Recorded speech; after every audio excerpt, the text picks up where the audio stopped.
Greetings, salutations, respect, and love.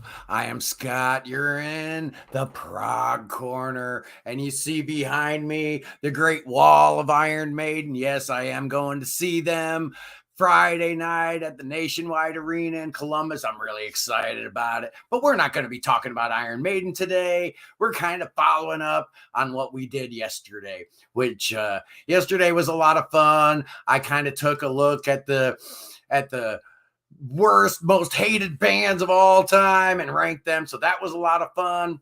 But today on the channel, we're doing something different. This kind of goes in hand with what Notes Reviews has been doing over on their channel. I'm going to be looking today at Rolling Stone's top 100 artists. And I'm going to I haven't looked at it yet. I think I looked at it when it first came out a few years ago. But I'm just going to give you my first reactions to this list. I'm sure it's putrid. I'm sure it's terrible. I'm not ranking them. I'm just going to be taking a look at what Rolling Stone decided were the top 100 artists of all time and give my brief thoughts about each of them. It's going to be a lot of fun. So we're going to start at number 100. I'm going to rip through these real quick. Yeah, Zeb, I'm going to roast them pretty good, I think. I'm pretty sure there's some artists on here that have absolutely no business being on this list. So yeah, this will be a lot of fun. And yeah, let's start it out. Let me see if I can figure out how to do this. I have no idea what I'm doing. Here we go. At number 100, the Talking Heads. Boy, they deserve a much higher ranking than that. I love them. They absolutely deserve to be on the list, but they should definitely be higher than that. That's kind of crazy if you ask me. Who do we have at 99? It's Carl Perkins. Yeah, Paul McCartney once said, if there were no Carl Perkins, there'd be no Beatles. You know, that's maybe a bit of a stretch, but I'll tell you what, he wrote Blue Suede Shoes. That's all you need to know. That's good enough for me. Let's see what we have at 98. It's Curtis Mayfield. Yeah, why not? I guess this is going to be a whole lot of different types of artists. These are not the 100 best rock artists. This is just a bunch of artists. Curtis Mayfield, he's cool. I don't mind him being on the list. That's fine. REM at 97. Yeah, they probably deserve to be on the list. I know a lot of you guys aren't big fans of REM. I like them, though. I have a weird relationship with them. I had a roommate that was absolutely obsessed with them. So, I listened to them a whole lot. And, in those earlier years, let's see what we got here. At 96, Diana Ross and the Supremes. Yeah, Diana Ross, she deserves her place in music history. Why not? The Supremes had a lot of hits and whatever. Not a big fan. Didn't like The Wiz. At 95, we got Lynyrd Skynyrd. Okay, why not? These guys use Mellotron in their early stuff. Why not? The plane crash, all that. I'm not a big fan of Southern rock, but you know what? I do like Skynyrd a little bit. Yeah, REM. Robert Pollard definitely loved REM. If you listen to those early Guided by Voices records, boy, Pollard was singing a whole lot like Michael Stipe. At number 94. It's Trent Reznor and Nine Inch Nails. Okay, why not? I love Trent Reznor. I love the first few Nine Inch Nails albums. Pretty Hate Machine was fantastic. Downward Spiral, Fragile, good stuff. I'm a fan. I really am. And then he got a Grammy for Old Town Road with the Little Nas X. Why not? Let's see what's at 93. Booker T. Okay, Booker T and the MGs. I don't know a whole lot about them. I've heard the name. I've probably heard a bunch of songs, whatever. At number 92, one of the most despised bands of all time, according to what we talked about yesterday, it's Guns N' Roses. Well-deserved in yesterday's ranking. It's kind of good to see him all the way down at 92. I'm a little surprised. I thought Rolling Stone would have had him a little higher. At number 91, another guy that I thought would be a little bit higher. This is obviously before he died, and I'm sure if they were to re-rank them, they'd probably have Petty a little bit higher than that. Okay, let's see what else we got. Carlos Santana at number 90. All right, why not? Early Santana was great. I love those first 3 or 4 Santana albums. They were a lot of fun. Yeah, why not? At number 89, it's the Yardbirds, ladies and gentlemen. Yeah, any band that gives you Jimmy Page, Jeff Beck, and all those great musicians from that band. Why not? Yeah, the Yardbirds, whatever. At number 88, it's Jay-Z, ladies and gentlemen. Yeah, I got 99 problems, but rap ain't one. Yeah, he's one of the bigger rap artists. I'm sure he's on there. Wow, Graham Parsons makes the list. That's surprising. Did not expect to see that. I like him. He's fine. Whatever. At number 86, the great Tupac Shakur. Oh, yeah. He went from being a backup dancer with Digital Underground, do the Humpty Hump, to being a megastar. I don't know how that happened. That movie with Janet Jackson, Poetic Justice, was just terrible, but I do like a couple Tupac songs. At number 85, it's Black Sabbath. Yeah, I'm a little surprised they're this low. They're obviously super deserving to be in the top 100, but how are they only at number 89, man? At number 84, it's JT. The great James Taylor makes the list. Sure, I agree. He should be on there somewhere. Eminem at number 83. The great White Hope, the great white rapper. I actually had the first 2 or 3 Eminem albums. Slim Shady, the Marshall Mathers album. They were all right. They're pretty good. I don't mind him too much. At number 82, there's a band I don't like at all, Creedence Clearwater Revival. I have no use for them. They have a lot of hits. People love them, whatever. Not my thing at all. At number 81, it's the Drifters. Yeah. Okay. Benny King's band. I guess he was in that band for a while. Elvis Costello at number 80. I bet the other Elvis does a little bit better than that. Sure. Why not have Elvis on there? I'm a fan. I like him a lot. The Four Tops at number 79. Yeah, why not? Whatever. The Stooges, Iggy's band at number 78. Yeah, I'm a big fan of Funhouse.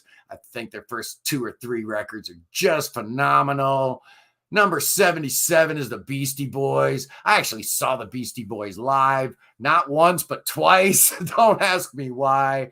I saw them after their first album. They were the opening act for Run DMC. And then I saw them a couple years later, and they were the headliner. They had Fishbone opening for them. That was a good show. I like Beastie Boys.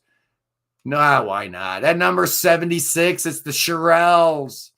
All right, a little girl group action going on. At number 75, a band that definitely could have made my list yesterday as the most despised band, hated band. A lot of people love Eagles. I am not an Eagles fan. I've never liked them. I don't like country rock a whole lot. Once Joe Walsh joined the band, those last 2 albums, Hotel California and The Long Run, they were fine, but just not. Hey, Charles Bannister is a new member of the team. Yes, indeed. For $5 you can be a connoisseur of the prog corner. That's fantastic. Zach D wants to know what's going on. This is a more Americanized list. Absolutely it is. Where are we? At number 75, we're talking about the Eagles and how much I don't like them, although I do like Joe Walsh, so I like that era of the band a little bit. I also don't like how the Eagles were the ones that introduced Chris Squire to cocaine, and it kind of messed up his whole career, if you ask me. At 74, it's Hank Sr. Yeah, Hank Sr. is awesome. I don't like country music, but if I'm going to listen to country, I'll listen to some of that old stuff. At number 73, Radiohead. All the way down at number 73. That's a little surprising. Didn't expect to see that. But I love them. You guys know I love Radiohead. They were not going to be on my list yesterday. There's absolutely no way I'm going to have Radiohead on a list of bands I don't like, because I love them. I love all their albums. And that new record that Tom York put out with Joey called The Smile. Real good album. I love it. I really love that new Smile album. Yeah, here's another one of my hated bands at number 72. It's Australia's AC/DC. Yeah, these guys just need to grow up. Maybe write a second song at some point in their career. Who knows? At number 71, the great Frank Zappa shows up. And he should be on this list. He's one of the greatest artists of all time. I know a lot of you clowns have been waiting for me to do a Frank Zappa episode. I swear I'll do it at some point. Yeah. Hey, somebody's calling me. Nah, I'll talk to you later. Okay, Frank Zappa 71. You know, rule number one of doing a live stream is to turn your cell phone off, people. At number 70, it's the Police. I got no qualms with the Police here being on the list. Absolutely, I love them. All 5 albums are great, but I actually like the first 2 the best. I think they were great. Big fan of the Police. Jackie Wilson at number 69. Okay, keeping the Soul Train going at number 68 with the Temptations. Yeah, my girl, my girl. Number 67 is Cream, the great Eric Clapton. Yeah, I'm not a huge fan of his guitar stylings, nor am I a big fan of his politics, but you got to give him his due, man. Cream was amazing. What a great power trio. I love it. Al Green at number 66. Jennifer Allen saw the Police live twice. I actually had tickets to go see the Police in 1980, the Synchronicity Tour. XTC was going to be the opening act, and XTC bailed out. They canceled, so I did not go. I probably should have gone, but, 66 is Al Green. Okay, number 65. It's the Kinks. I love the Kinks. I actually need to get some Kinks on vinyl. It's one of the big blind spots I got in my vinyl collection. I do not have a single Kinks album in my collection. And number 64 is Phil Spector. Absolutely not. There is absolutely no reason that guy's on the list. He's a good producer, but come on, man. Number 63, Tina Turner. I met Tina Turner in 1983. It's amazing when a star walks in a room. It just sucks all the oxygen out. I didn't even see that she was in the room, and I knew she was there from the energy I was getting from everybody else. You know, she's just a superstar. Tina Turner, 63. At number 62, Joni Mitchell, my sister's favorite artist. I used to walk by her room, and Court and Spark and the Hissing of Summer Lawns would always be playing. My mom's a fan also. Royna Stalt from the Flower Kings is a ginormous fan of Joni Mitchell. I can't really say I am. I respect her a great deal, but never been a big fan. Number 61, it's the great Metallica, ladies and gentlemen. One of the very few heavy metal bands to actually find their way into the Rock and Roll Hall of Fame, which is an absolute travesty. What do you got? Zeppelin and Sabbath and Deep Purple and Metallica, and that is about it for heavy metal in the Rock and Roll Hall of Fame. We need Judas Priest in there. We need Iron Maiden in there. It's ridiculous that they're not. Thin Lizzy also. At number 60, it's the Sex Pistols. This feels a little bit low to me. Also, given the fact that Nevermind the Bollocks, Here's the Sex Pistols was one of the most influential albums of all time. I believe there were 3 albums that completely changed the trajectory of rock music forever, and that's Sgt. Pepper's, Nevermind the Bollocks, and Nirvana's Nevermind. Those 3 albums changed everything. Spector has one idea on recording. Steve Albini is my guy for sure. I was just listening to his recording of Cheap Trick's second album, In Color. Absolutely. Just fantastic. He's phenomenal. I like Steve Albini a lot. Oh, yeah, Judas Priest did get in. Yeah. So we're still waiting on Maiden. But yeah, Sex Pistols deserve to be on this list. Absolutely. Number 59 is Aerosmith. I can't argue with that either. Solely based on the strength of their first album, their second album, Get Your Wings, their third album, Toys in the Attic, and their fourth album, Rocks. Those 4 albums are incredible. I love them. Some of the best hard rock ever written. Some great tunes, some great riffage. I saw them live right at the Draw the Line tour. Man, it was one of the worst concerts I've ever been to. Just terrible. I guess the heroin was a problem for him at some point. At number 58, yeah, Parliament and Funkadelic, living right outside Dayton. We understand about funk and the importance of that, since Dayton is the funk capital of the world. And we love George Clinton. Why not? Good stuff. And number 57 is the Grateful Dead. That feels real low for Rolling Stone to put them that low is a little surprising. Obviously, they deserve to be on the list, but I myself personally, not a fan. Don't like that kind of stuff. Dr. Dre at number 56. You know, They say that Dr. Dre is the richest musician in the history of mankind, and it's got absolutely nothing to do with music. Apparently, it's all about his headphones. Yeah, Aerosmith in the 70s was absolutely great. Yeah, no surprise. This is the Rolling Stone list, so yeah, it's going to be lame. At number 55 is the aforementioned Eric Clapton. Why he's ahead of Cream, I have no idea. His solo career is absolutely terrible. But yeah, Cream stuff was great. Derek and the Dominoes album was fantastic. And All Media Reviews is asking about Terrapin Station in regard to the Grateful Dead. And I have to agree, Terrapin Station's a phenomenal album. I sure wish they would have done more prog albums because that's my favorite by far from them. And it's not even close. At number 54, ladies and gentlemen, it's Howlin' Wolf. I guess this might be considered our first blues artist on here. You know, whatever. I'm not a fan of blues either. At number 53, the Allman Brothers make the list.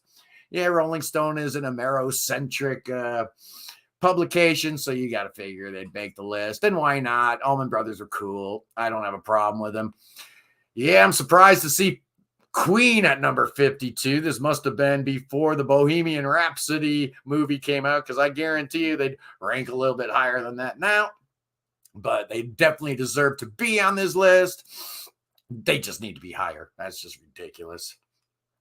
Oh my goodness, talk about ridiculous. This doesn't make any sense at all. Pink Floyd at 51? This just proves the insanity of Rolling Stone magazine. That's ridiculous. That doesn't make any sense. How in the world do you have Pink Floyd at number 51? That's Queen at 52? And Pink Floyd at 51? Yeah, I kind of don't think so. I don't think that's the way we're going to be going here, boys and girls. All right, so that was that. And let's see. We're going to go on to the next bunch here, if I can figure it out, because StreamYard changed their stuff a little bit here. But that's all right. I can figure it out. I'm pretty smart.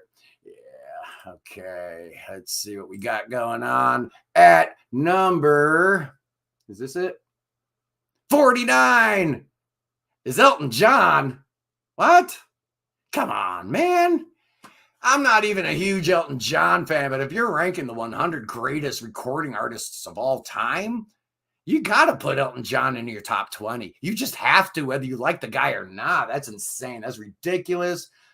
Yeah, Jeff, Rolling Stone is proving themselves to be quite idiotic here with this list. At number 48, it's Run DMC. Yeah, why not? I mean, they were the band that kind of broke rap to the white audience. You know, I'll never forget the day I saw that Walk This Way video on MTV and Aerosmith comes, you know, breaking through the studio walls. It was a seminal moment in music history. But yeah, I saw them live. They were great. They were a lot of fun. Good stuff. Patti Smith makes the list at number 47. I like her, but I don't love her. Got some good songs. Horses, a good album. Janis Joplin at number 46. Now, this one I have to agree with. I grew up with that Pearl album. We had it growing up. I listened to it nonstop. I love her. Janis Joplin had the greatest voice ever. And I just wonder, what would Janis Joplin have done with her life and her music if she would have seen her 28th birthday? It would have been incredible. At number 45, it's the Byrds. Sure, the Byrds make the list. Again, I don't know why they're higher than Queen or Pink Floyd. That just doesn't make any sense. They're there. Why not? Give them their due. At number 44, it's Public Enemy. I like Public Enemy. Fear of a Black Planet was a really cool record. I really do like a lot of their stuff. That Welcome to the Terror Dome was a really great song. I do like them a lot. I met I met one of the guys from Public Enemy. What's his name? Flavor Flav. I met that guy. He's an idiot. At number 43, it's Sly and the Family Stone. My very first concert, man. 1970, Milwaukee Summerfest. My parents took me to go see Sly and the Family Stone, and it was awesome. It was amazing. I really, really loved it, and I like a lot of their records. Charles says that Patti Smith is unbearable. Yeah, I'm not a huge fan. I can't really argue too much with that. At number 42, It's Van Morrison, boys and girls. Yeah, brown-eyed girl singer. A lot of people love him. There is one or two Van Morrison songs I like. He's got a long song called Madam George. That's really cool. But aside from that, I don't know. At number 41, it's The Doors. Sure. Yeah, The Doors have to make this list. It's obvious they are deserving to be on this list. Everybody knows them. They had a million hits, and they put out like 7 or 8 albums in like 5 years, and they're all really, really good. So yeah, The Doors make the list at number 41. And number 40 is Simon and Garfunkel. I will never talk smack about these two guys. They are the reason why John Anderson and Chris Squire got together to form a band. So yeah, I will never talk smack about those guys. Nothing's worse than Lulu. Lou Reed and Metallica's album, that was awful. All Media Reviews wants to shout out that Astro Weeks is a great album. A lot of people love Van Morrison, but yeah, number 39, it's David Bowie, another one. Why is he this low on the list? Again, I can only postulate that this was before he passed on, or else I think he would have gotten that sympathy bump into the top 20, because he most certainly deserves to be in the top 20. I think it's kind of a joke that he's at 39. It's a terrible list. This is awful. John Lennon at number 38. Was his solo career good enough to warrant being one of the top 100 solo artists or recording artists of all time? I don't think so, but we love John. John was amazing. Okay, at number 37, Roy Orbison. Pretty Woman. Love the glasses, dude. At number 36, it's Madonna. I'm a little shocked she's this low. If you think about the queen of pop, all the different iterations of her style and her shtick, she paved the way for so many female artists. Number 36. I'm not a fan, obviously, but it feels extremely low. I mean, extremely low to have Madonna at 36. Okay. No, just absolutely no. This is ridiculous. You got to be kidding me. Michael Jackson at number 35, you've got to be out of your mind. That just doesn't even make sense. Thriller's the biggest album of all time. It's outsold every other album ever recorded in the history of recorded music on planet Earth, and you put him at number 35. You guys are idiots. What a horrible list, man. This list is getting worse and worse. I thought it might get better as we get to the top. This is just awful. At number 34, it's Neil Young. Sure, why not? People love him. Put him on the list. I just don't get the Neil Young love. I really don't. I like him. Liked him a whole lot better on that Deja Vu album with, Crosby, Stills, and Nash, but whatever. Number 33, the Everly Brothers. Yeah, they deserve to be on the list. In the 80s or the 90s, not in the 30s. Number 33 for the Everly Brothers. Ahead of Michael Jackson? You got to be kidding me, man. Okay, at number 32, Smokey Robinson, The Tears of a Clown. Go cry somewhere else, Smokey. Don't want to hear it. At number 31 is Johnny Cash. Okay, why not? Why not? I like that 9 Inch Nails cover he did. At number 30, Nirvana makes the list. They're deserving. I know a lot of people don't like Nirvana. I actually do. Oddly enough, their Sub Pop album sucks. I don't like Bleach at all. I think it's a really bad record, bad production, mediocre songs, but somehow, some way they righted the ship for Nevermind. What an amazing album that was. And Utero was even better. Here's another cat. I wonder what he would have done had he seen his 28th birthday, man. R.I.P. Kurt Cobain. I love you, dude. I seen him like 2 or 3 months before he died. And, the Breeders opened up for him. They're playing at Bayside in Miami, and what a great show. Unbelievable. It was fantastic all the way up until the encore where they did Smells Like Teen Spirit. And Kurt made it absolutely clear to all in attendance that he had absolutely zero desire to play that song. He totally mailed it in. It was awful. The rest of the show was absolutely incredible. The Breeders were great that night. And number 29 is The Who. Who are these people? You got to be kidding me. The Who at 29. This is a joke, man. This is a joke. Oh, Zeb's got an idea that I should go through the Prague Archives top 100. That's a really good idea. I think I'll do that maybe tomorrow and just annihilate their list. Although I do agree with the top 10 pretty much. Hey, there we go. At number 28, it's The Clash. Yeah, I absolutely concur. The Clash need to be on this list. They're absolutely amazing. I love them. I love everything they ever did. They're one of my favorite bands. I seen them, I think 1979, 1980. They were opening for The Who at the Tangerine Bowl. I got backstage passes. It was fantastic. I got to meet Pete Townsend. That was really, really cool. And while The Clash was on stage playing, people were throwing bottles at them, yelling and screaming any bad word they could think of, until that moment Pete Townsend walked on stage, grabbed the microphone from Joe Strummer, told the crowd in attendance that you guys need to listen up because this is the greatest rock and roll band in the world and you're disrespecting them. He went backstage and not another beer bottle was thrown all night. I can tell you that much. What a band. Amazing band. Proving you don't need to be stellar musicians to be a great band. Although in retrospect, man, the Clash's drummer was sick. Top her head and just sick boy. Real good. At number 27 is Prince.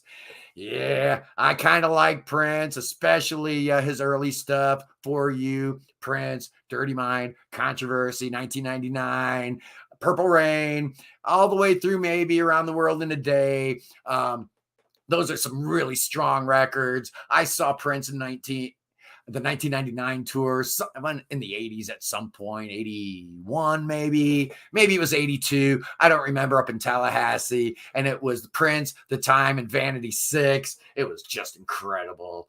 I love it. Prince is a guy that never sang a wrong note ever in his life. I believe that. I don't think he was humanly capable of singing an off note. And his guitar playing, he's a R.I.P. Prince. You were great. Number 26 is the Ramones. Totally agree. They deserve to be there. I remember walking into a record store, Mainstream Records in Waukesha, Wisconsin, and the dudes in there, they knew what I was listening to. They knew I was into Yes. They knew I was into Genesis and all that stuff. And I'm looking at this album cover with these four dudes with the leather jackets and the holy blue jeans, and every song is like 2 minutes long. I'm like, oh man, I gotta buy this. And the guy's like, no, don't do it.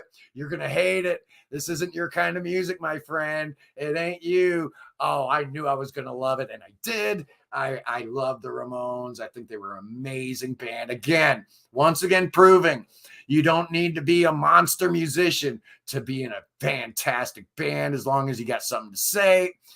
Fats Domino at number 25. I like Fats. Why not? Sounds a little high. Jerry Lee Lewis at 24. Again, I'm just not feeling him this high. I know all the old time, the pioneers, the people that made rock and roll what it is. You know, they need their due, but 24 sounds a little bit high for that freak. At number 23 is Bruce Springsteen. Again, I'm a little surprised. I thought Rolling Stone loved this guy more than anything. I did see Springsteen once in Milwaukee in the Orange Bowl, in Miami rather, and it was like 15 hours, man. By the end of the show, I was just so tired. I don't think I've ever listened to a Springsteen album since. I was done. That was too much of the boss at one time. Number 22, it's U2. Hey, Charles Bannister doesn't like the Ramones. I get it. I totally understand. You know, it's not for everybody.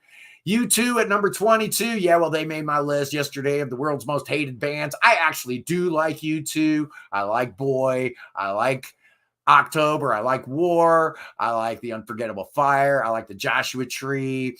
They're a good band. I really do like them. But after Zooropa, it's kind of a no. It's kind of an absolutely no. All right, let's see who's at number 21, and then we're getting into the big top 20 here. It's going to be awesome. At number 21, he's sitting on the dock of the bay. It's Otis Redding. Boys and girls, I don't understand this ranking at all. By my count, this man had one hit. So why is he this high on the list? 21's ridiculous. I know everybody loved him. He's an amazing talent, but that's making me think we're probably going to see Richie Valens in the top 20, and that's disgusting. Okay, here we go. Number 20. We're in the top 20 now. It's Bo Diddley. All right, whatever. Bo Diddley was a pioneer, no doubt. Zeb says the Ramones are the world's most overrated band. Fun fact, no one outside the U.S. listens to them. I don't know if that's true, because I know the Sex Pistols sure did. All media reviews. I am a U2 fan, including All That You Can't Leave Behind. U2 lost me with Pop. That was the last. I agree with that. That was the last record that I really liked by U2 was Pop. It was pretty cool, but it wasn't great. Where is Can? Christopher wants to know. It's not going to happen, man. Can ain't going to be on this list. At number 19. Hey, we got some people watching now, finally. That's cool. Yeah, it was real fun doing this live stream with 2 people watching, I'll tell you. Hey, at number 19, it's the Velvet Underground, Lou Reed's trippy band, the New York legends. I actually do respect Lou Reed a lot. I'm not a big fan of a lot of his music. Velvet Underground was okay. He had a couple good solo albums that I enjoyed. Honestly, the best thing that I've ever heard Lou Reed do was an album he did with John Cale called Songs for Drella, which was an album about Andy Warhol, and it's just great. I love that album, but that's about it. Nico is better than Velvet Underground. Probably. Overrated band, that Banana album cover, come on. Number 18 is Marvin Gaye. Yeah, that's a poster boy for, make sure that when you become an adult, you leave your mom and dad behind, because daddy might come around and shoot you dead one day. I love him. I really do love Marvin Gaye. At number 17, hey, we got ourselves another blues artist, Muddy Waters. Don't know anything about him. Heard his name, know who he is, never listened to him. Sam Cooke. All right, another great R&B artist. Don't care. Couldn't care less. At number 15, Stevie Wonder. Now, I do care about Stevie Wonder, man. Oh, man, Stevie Wonder's 70s output. Songs in the Key of Life, Inner Visions, The Talking Book. Wow, just incredible stuff. And if you peel back the layers and go a little deeper in those albums, you find a whole lot of very progressive stuff going on. Not only did this cat sing and play keyboards, but he played drums on all those albums too. I did not know that. I just found that out recently. Stevie Wonder, genius. Absolutely on the list, deserves to be on the list. The great Led Zeppelin at number 14, boys and girls, the greatest rock band of all time. Can't even crack the top 10. That's a little ridiculous. They deserve to be on the list, but a lot higher than 10. I'll tell you that much. At number 13, it's Buddy Holly. Yeah, Buddy Holly, taken from us way too soon. He's my brother from another mother. We were both born on September 7th. I love Buddy Holly. Another guy, man, just imagine what Buddy Holly would have accomplished if he would have survived to see his 28th birthday. I sound like a broken record. Yeah, I sent some love from Rachel. Yeah, I'm probably stepping on Rachel the Ghost's live stream right now, but that might explain why there's only a few people in here. I don't care. I got things to do today. At number 12, the Beach Boys. You knew they were going to be on the list. I just didn't expect to see them this low. I am not a huge fan of the Beach Boys. I appreciate what they do. I respect them. I respect Brian Wilson. Could never really get into them. I don't even own Pet Sounds. I don't own it. I need it. I told my wife yesterday we need Pet Sounds on vinyl, and she said, why? And I'm like, hey, very good question. I don't know. At number 11, it's the great Bob Marley. Oh, absolutely. Marley's incredible. I love him. I love Bob Marley so much. All his albums are great, all the way up to his final album, Uprising. Just dynamite. At number 10, we're in the top 10 recording artists of all time, according to the grotesque Rolling Stone magazine. Terry Keenan says, I need Pet Sounds. I know I do. If for no other reason, just to have a real album collection, right? You got to have certain albums. You got to have Hotel California. You got to have certain things, even if you don't listen to them. You got to have Thriller and, Frampton Comes Alive and that kind of stuff. It's required. Ray Charles. I got nothing to say about that guy. He plays piano. He's blind. They made a movie about him. That's all I know. At number 9 is the Queen of Soul. Let's give this girl some RESPECT. How about we don't? How about the most overrated singer in the history of mankind? Yeah, Rumors is another one of those albums you got to have. If you're a record collector, there's certain records you got to have in your collection. I guess Pet Sounds is one of them. That's what I was trying to tell the wife, and she wasn't listening. She wasn't having it. She thinks I'm spending too much money on vinyl, which is absolutely crazy. Yeah, I got nothing to say about you, Aretha. I'm not a fan. You bore me. At number 8 is Little Richard. Yeah, he deserves to be on the list, but should he be at number 8? Absolutely not. That's a crime against nature. At number 7 is James Brown. I think we see a pattern developing here. Whatever. He's James Brown. People love him. Okay, at number 6 is Jimi Hendrix. Absolutely deserves to be here. And here he is. I love him. 3 albums, right? That's all he did. And if you go to the record store, you're going to see 50 or 60 different titles, but 3 albums. That's all he did in his lifetime. And all 3 of them are great. At number 5, it's Chuck Berry, the man who invented rock and roll, or, so they want you to believe. Whatever. Yeah, I'm guessing Dylan's going to be up here. Hey, who's the top 4 going to be? Let's see. Bob Dylan, the Beatles, the Rolling Stones. Who else? Who else is in that top 4? Because I'm not getting number 4. I'm not thinking of it. This is going to be fun. Let's see who it is. The only drama we've got.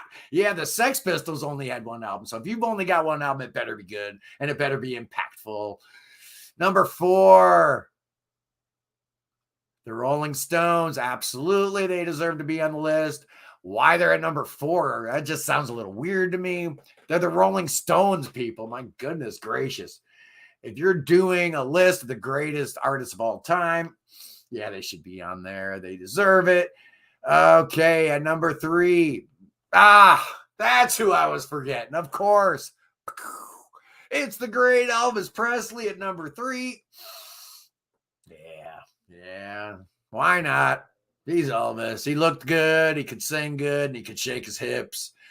Yeah, we knew Dylan was going to be there. No surprise there. Good Bobby Zimmerman. You're a good man. And at number 1, you know who it is. It's the Beatles. They deserve to be there. They're great. They're the Beatles. They're the number 1 recording artist of all time. I guess that makes sense. It wouldn't be right if you put anybody else there. But yeah, what I think I might do is take a look at that Prog Archives top 100 prog albums and decide for you guys which ones deserve to be there and which ones do not. I'm really excited because I got Evership coming in the house next week. I'll be doing a review of the new Evership album, and I'll be doing an interview with the guys in the band. It's going to be awesome. So next week is going to be Evership week, and then the week after that is going to be Let's Get Scott's Phone Out of Apple Jail week. So that's going to be a lot of fun too. Hopefully once I get my phone back, I'll be able to figure everything out and get everything running smooth so I don't have to keep doing these god-awful live streams. But, it's been kind of fun. I do enjoy seeing the live chat and talking to you guys directly. That was fun, Jennifer. Good night to you in the UK. Have a great night. Was there even one jazz artist? All Media Reviews. Yes, my friend. Good call. Miles was not there. Coltrane was not there. There was no jazz artists on that list. So, yeah, if you were trying to be an all-inclusive, you failed miserably, Rolling Stone. There's a reason why we don't like you. There's a reason why we don't subscribe to your awful rag and never will. Somebody's saying don't stop the live stream. So maybe this will be part of what we're doing here going forward, is maybe interspersing our regularly scheduled programming with some of these live streams, because they are a lot of fun, I gotta say. You never know what's going to happen. You never know who's going to check in. You never know who's going to become a member of the Prog Corners Connoisseur Club, like the great Charles Bannister has decided to do. For only $5, you can be part of the team, and you get to tell me exactly what to do, because believe it or not, I don't really have that many people on the team. So once you're on, you're in an exclusive group, and yeah. Anyway, I think that might be it. I'm reading comments here as I go. Mark Spooner, I couldn't get the top 100 more wrong than this. Yeah, it was just terrible. That was an awful list. That's why I did it. I didn't look at it ahead of time because I wanted to be surprised and disgusted at the same time as you guys were. That was an awful list. Just absolutely terrible. It's an abomination. But it's not terrible? Iron Maiden's not terrible. Going to see them Friday. So excited. So, do I get a shout out? Zeb, you always get a shout out, man. You always do. You're one of my top guys, man. I love Norwegian people, being 23% Norwegian myself. So yeah, and I love Norwegian prog too. So Zeb, you'll always get a mention here. I try to shout out everybody. That's part of the fun of the live stream, right? I get mad when somebody's doing a live stream and they don't give me a shout out. It makes me mad. Like Dalauz. Yeah. He's wishing me to have a good time at the Maiden concert. It's going to be great. I'm really looking forward to it. You guys know I'm a huge fan. I just reposted my Iron Maiden rankings video that was like the third or fourth video I'd ever done. And oh man, just awful, just terrible. I was so bad at YouTube back in those days. It's not even funny. It's really hard to even watch, but I figured I'd, repost that, put a new thumbnail on there, make it look all good and whatnot. But it's going to be great. I'm really excited. The wife's even kind of excited. So that's good news. I was a little worried about that. Charles Bannister digs the first two albums the most. First two albums are great, but I am of the belief that this is a band that just gets better and better and better. I love it. Yeah, I do need to get on Rachel's stream more. What happens is Rachel is always doing her live streams while I'm kind of getting ready for what I'm planning on doing. So the timing isn't always there, but I had a lot of fun with her yesterday or whenever I was on.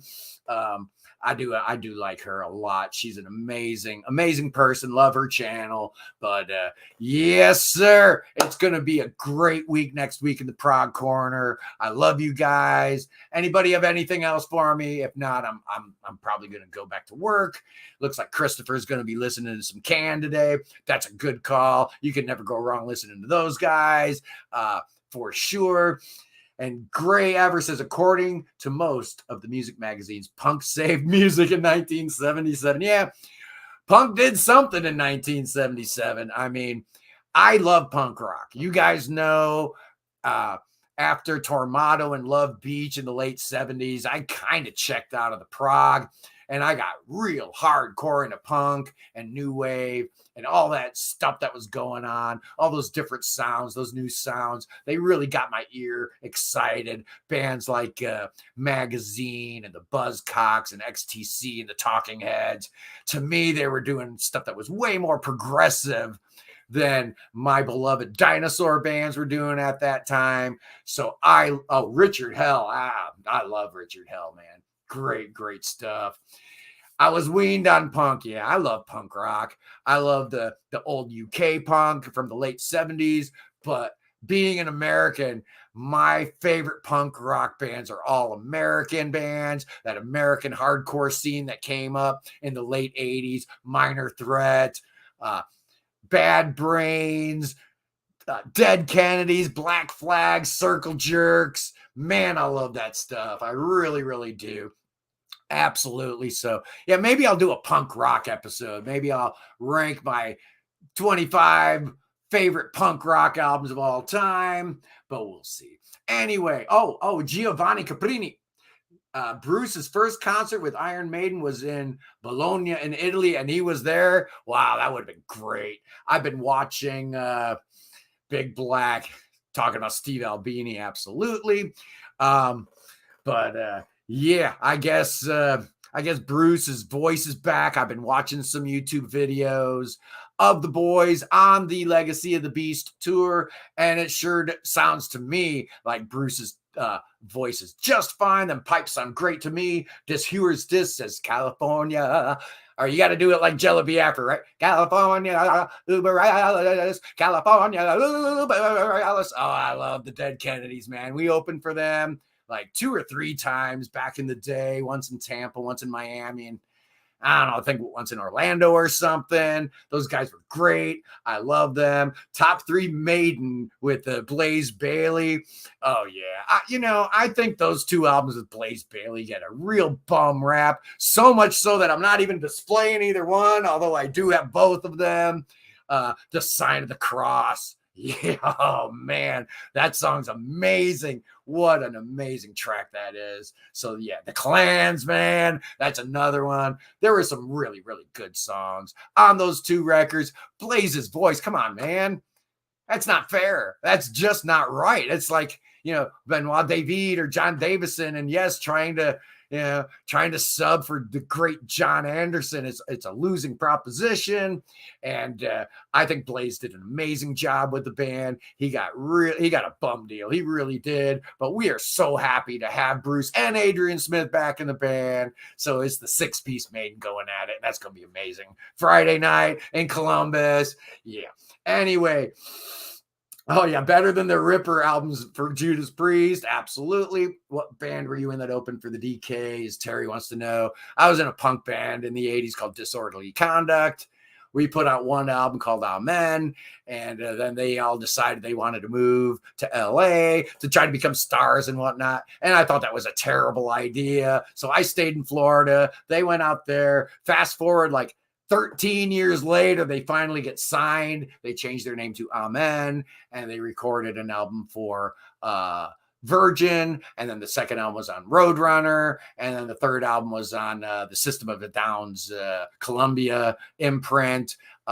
Lawsuits all the way around with everybody concerned. I'm so glad I didn't go out there and be a part of that disastrous situation. But yeah, check out Amen's 3 albums, Casey Chaos's band that I used to be a part of. Yeah. What color was your mohawk? I was the guy, if you can actually see a couple of Disorderly Conduct videos on YouTube. I was the guy with the long blonde hair wearing the Iron Maiden t-shirt, smoking clove cigarettes, while everybody else in the band's all like punk and whatnot. I never looked like a punk. I always thought like a punk, but I never looked like one. I always had the long hair going. It's better on stage anyway. You can't look that cool with a buzz cut and you're doing your thing. You gotta have the hair, man. I mean, it's just part of the whole deal, part of the whole trip. Amazing Rhythm Aces, Pure Prairie League, and NRBQ. Pure Prairie League's from my neck of the woods. They're from Ohio, so I know all about them. NRBQ is a very cool band. I'm not usually big into that kind of bluesy, blues rock kind of stuff, but NRBQ was cool. They had some really cool album covers too. I love them. Actually, I bought an NRBQ album back in 1979. I can't even remember the name of it, man. It's been so long.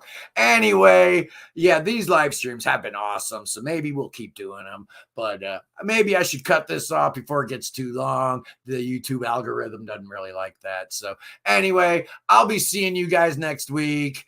Have a great, great weekend. Wish me luck at the Iron Maiden show with the wife. Hopefully, we'll have a good time. Terry Keenan's got one last thing. My buddies are in US Chaos. Oh, wow. Yeah, I know them. 40th anniversary show. You were a roadie for them in 83. I remember US Chaos. We never played any shows with them, but they were cool. I wonder if Maiden have ever thought of adding Bruce on those 2 albums. That would be wrong. That'd be wrong in every single way to re-record those. Almost as wrong as it was for Yes to re-record Fly From Here. But that's a whole other issue for another day. Anyway, I love you people. You're the best. I got the best people on the internet. Thank you so much. I love you guys. Be good. Have a great day. Peace in the Middle East. God